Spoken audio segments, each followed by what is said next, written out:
June 25th, 2012 meeting of the Public Safety Committee will now come to order.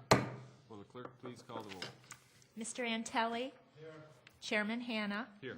Mr. Willie Lightfoot is excused. Mr. John Lightfoot. Here. Mr. Michike. Here.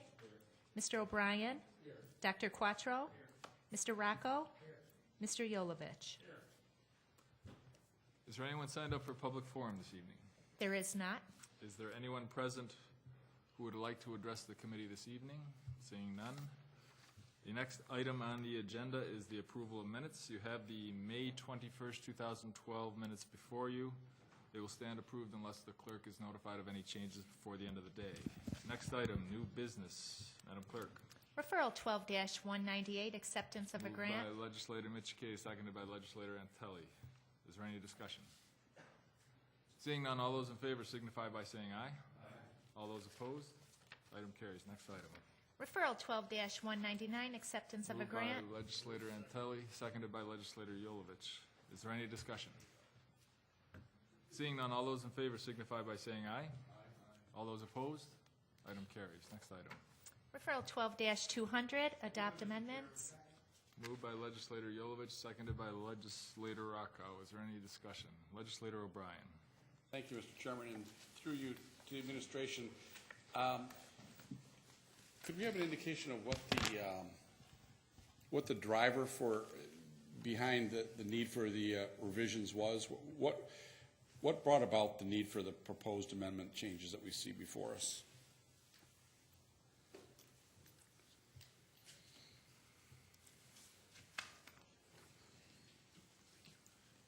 Through the chair, the majority of the changes were done operationally in the interest of firefighter safety.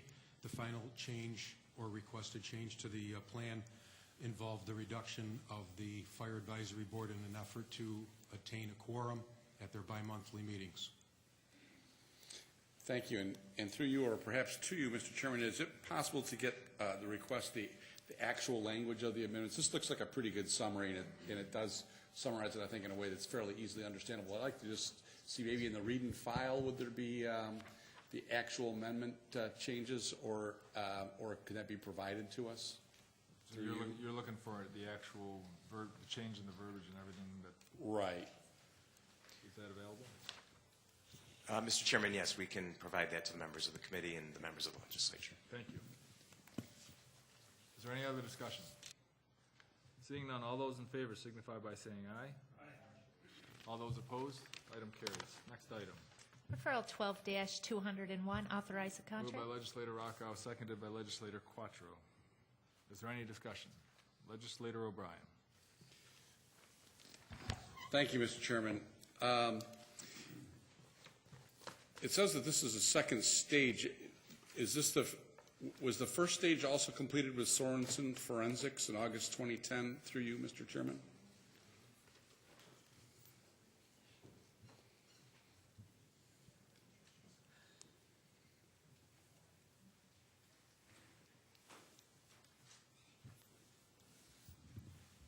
Good evening. I'm John Clark, the acting lab director of the crime laboratory.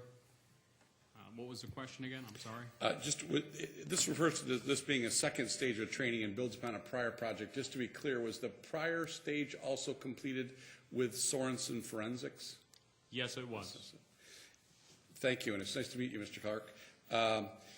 Is it, through you, Mr. Chairman, do we have any indication of what kind of success the first stage provided for the crime lab?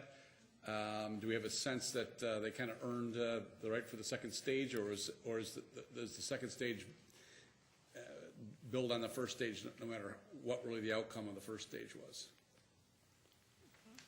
Through the chair, there was some reductions in the DNA section of the laboratory, reductions of backlog cases, and this second stage will build upon the first in hopes of creating a larger reduction in that backlog. Thank you. And lastly, through you, Mr. Chairman, I know that we've talked about reduction of DNA backlog in committees prior to tonight, and I know that there's been some fairly significant reduction in the backlog. Apparently not all of that was necessarily due to increased efficiencies, but actually eliminating some of the DNA testing.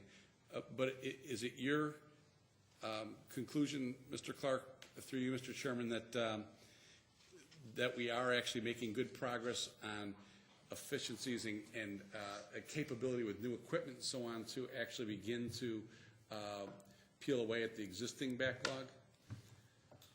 Through the chair, yes, sir, we are. And this second stage will also provide more training to the DNA personnel, most notably to certify them in Lean Six Sigma, which will allow them to train other members of the laboratory and hopefully apply those same standards in Lean Six Sigma to the other areas of the laboratory, thereby reducing those backlogs as well. Okay, I have nothing further, Mr. Chairman. Thank you. Is there any other discussion? Seeing none, all those in favor signify by saying aye. All those opposed, item carries. Next item. Referral 12-202, amend resolution. Moved by Legislator Quattro, seconded by Legislator Michikay. Is there any discussion? Legislator O'Brien. Thank you, Mr. Chairman. And through you, it seemed curious to me that Resolution 186 of 2008 was adding the Crime Lab project into the CIP, and it would seem perhaps a somewhat unique place to include this authorization of a contract in the resolution that added the Crime Lab project into the CIP. And I'm just wondering if there is an explanation as to why we are amending that particular resolution in authorizing this contract. Through the chair, Scott Adair, Director of Finance. When the capital project was originally established, the training dollars for this particular equipment was included in the capital project as part of the state money that was to fund the crime lab. So effectively, we're just accounting for it in the capital project at this point in time, the total cost of the lab and getting the lab up and running. Thank you. And through you, Mr. Chairman, one last question on this. Obviously, recently we've had a change in some leadership at the crime lab. Are both this and the prior referral things that we would have anticipated coming before us, even if there hadn't been disruption in leadership at the crime lab? I mean, were these already things that were contemplated well in advance of events of the last few weeks? Through you, Mr. Chairman.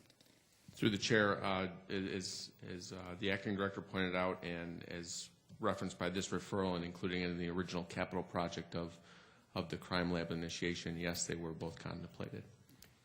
Thank you. Is there any other discussion? Seeing none, all those in favor signify by saying aye. All those opposed, item carries. Next item. Referral 12-203, amend. Moved by Legislator Michikay, seconded by Legislator Antelli. Is there any discussion? Seeing none, all those in favor signify by saying aye.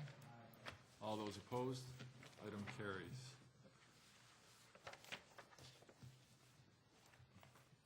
Next item on the agenda is unfinished business. Is there any unfinished business to come before the committee? Legislator O'Brien. Thank you, Mr. Chairman. Through you, I wanted to note that I did appreciate your response, and I understand that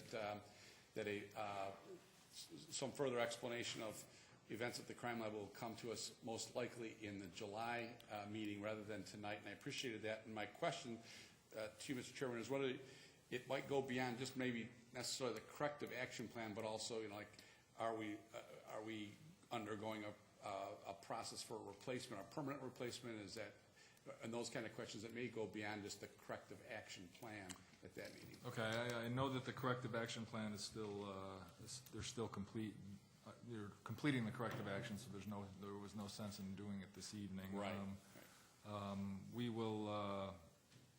I will ask the administration if that is part of the corrective action. But